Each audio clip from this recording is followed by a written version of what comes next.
Hey everyone, welcome to this week's episode of Spiritual Connections by Joelle. As usual, I'm your host, Joelle Burns, divine psychic medium and intuitive healer. Today's episode is going to be about spiritualism versus religion. Now, I'm not going to go into all religions. There are so many religions around the world, so many different beliefs, so many different aspects of religion. There's been different religions all through the years that have changed, evolved. What I can tell is all of my experiences, and I can say that I do believe in religion and I actually love religion, but I follow more spiritualists and I follow more universal consciousness, tapped into more than what there is to see, and follow the scripture. So if you don't know me, my background is Roman Catholic. I was raised Roman Catholic, although some say it's debatable because we weren't like the most avid churchgoers. But did we go to church? Yes. Did we celebrate Jesus on Christmas? Yes. Did we celebrate Easter and do our prayers and talk about Jesus? Yes. Did we talk about like what the sacrifice was and what Lent was? And yes. Did we follow all the steps in what you're supposed to do? No. Apparently in Catholicism, if you don't follow those, you're going to hell. Sorry, I laugh with that because it's so definitive, and that's what makes me not follow religion by the book and not having the religious background dictate how I live my life. I am not saying you have to believe in anything that I believe. I am not here to sway anybody. I'm not here to convince you to leave your religion. No, I am not doing that at all. But what I've seen from God and Source, that religion is a beautiful thing to have as long as it brings you so much joy and love and being kind to one another. That is the main focus of anything. Like, that is the main focus of everything and anything here on this earth. Like, what we're supposed to be learning, how we're supposed to be growing with our souls.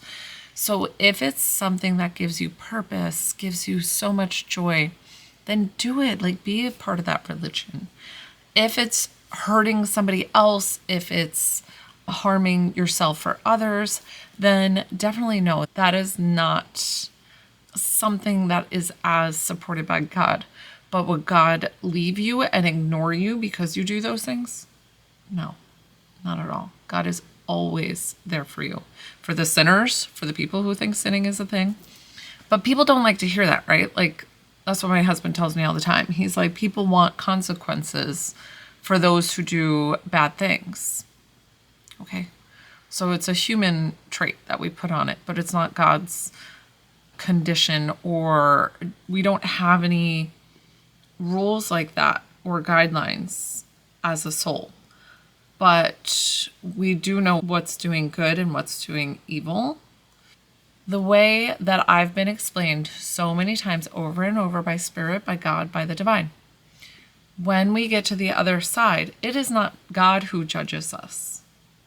It is our own self. So we get to have these life reviews where it's either in a room, you can see it on a movie screen, people have seen it in bubbles, people have seen it like come down like a flickering thing.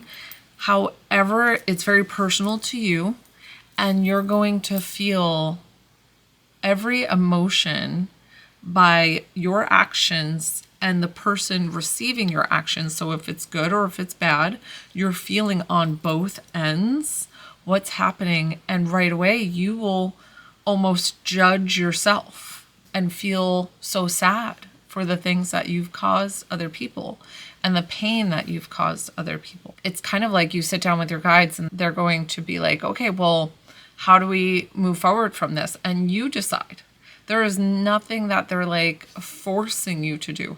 They still give you the choice. They will nudge you strongly and be like, you're supposed to do this, or and make suggestions for you or show you a door and be like, this is what you could have. Do you want to walk into that opportunity?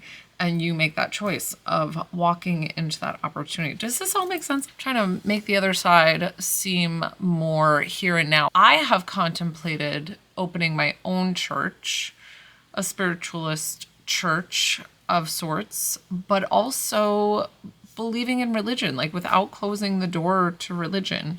Not that it's kind of like a universalist church, but it's more spiritualist. It's going to be something of like meditation and talking about God, because I love talking about God. Like, I don't know how spiritualists don't talk about God, because God is so in the forefront of everything that I do.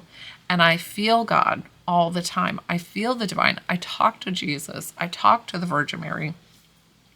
I talked to Abraham. Abraham was the first prophet who came to me. But if you follow Catholicism to a T, that's supposed to be blasphemy. I'm supposed to go to hell. Now, hell is not a real place. I have never seen a hell. I do see that we are all different vibrationally on the other side.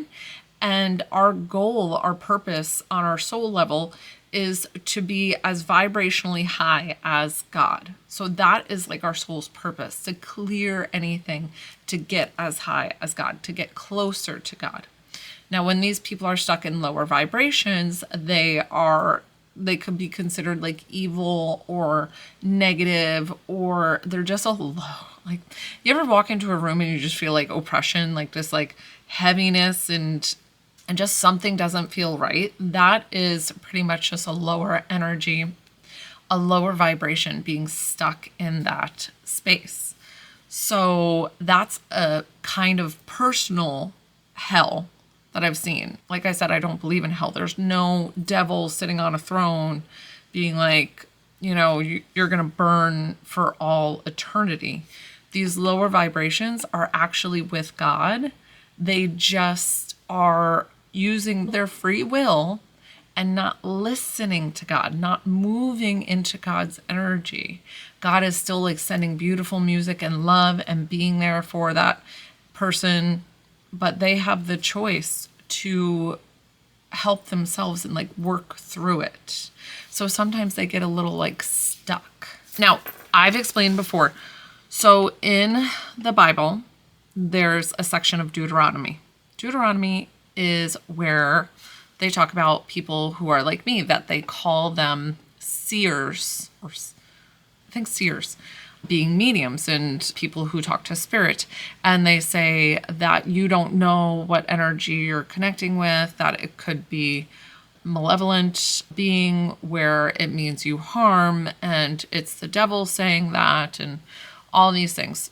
So the person who wrote Deuteronomy is Moses. Moses was very big in the Bible, of the section of the Old Testament where Moses went up to Mount Sinai, and that's where he connected and spoke with God. So Moses is indeed a prophet of that generation who spoke to God. Now, this was centuries ago, and the people believed him. I definitely believe Moses was connecting with God. What I'm coming down to is that the Bible has never said there will never be any other prophets on this world. Like, you are evil if you claim that you are a prophet. So if it makes sense for you or in your religion to call mediums who actually connect a prophet, that is how you can basis us, because we are definitely connecting to anything that is in God's loving white light. I connect to God just as easily as I can connect to your loved one. So that's kind of how I put religion in a little box for everybody to understand of how I understand it. Like I said, I'm not here to convert anybody. I want you to still go. Like, I love going into church. I go to church and I do it mostly, I always say I do it selfishly, because I go to sit and reflect and like have this like moment of peace, community prayer. Like when we pray together, it lifts my vibration, makes me feel so good. So those are the reasons why I go to church. I love it. Most of the time I don't go to the church right now because my kids are little and they fight with me. And I don't know how many of you have had children who try to get them out the door and go to church. It is like pulling teeth. You got to bribe them kind of thing. Like, it's not the easiest thing to get them out the door. And if you have easy kids to go out the door to church, God bless you. I am so excited for you. Like that just has not been my reality. And maybe because I didn't force it on them enough or whatever that may be. So the reason too is that when Moses connected and wrote the 10 Commandments, I feel like that was for a different era, a different life that they were living. There was a lot of chaos. There was a lot of upheaval. There was a lot of, the Jews are wrong and this is right and how dare they do this. And it was just constantly divided. And now on earth, it is nothing but like beautiful division. And realizing that all of us collectively having our different beliefs, it makes us stronger. Like, how do you not see that? That is like the most beautiful realization of learning about somebody else's religion's beliefs, what they do, and honoring that and thinking, how beautiful. Like, that's such a magnificent thing. Listen, I don't think I'd partake if they take hallucinogenics. That is not me, but I would still want to hear of how they do it and what, just having curiosity and that childlike wonder is something about tapping into our souls, where we come from, how God has created us, where we're going, and how we fit spiritualism with religion. So that's my 2 cents. I don't know how. I could definitely make this a longer, but I'm just going to make it as raw and as real as I know. Because when I talk from the heart, when I talk from my knowledge, when I talk from my personal experiences, I do so much better in letting you guys know than like reading all the definitions and things like that. You guys know that I'm not super great on doing my back research, but and I own that. I'm not here to be like, listen, everything I say is like truth and fact and this and that. I'm just telling you what I see as a divine psychic medium, connecting to God and God explaining to me of how things work on the other side. So thank you for joining me for today's episode on spiritualism versus religion. I hope you found it interesting. And as always, I want to send you love and light.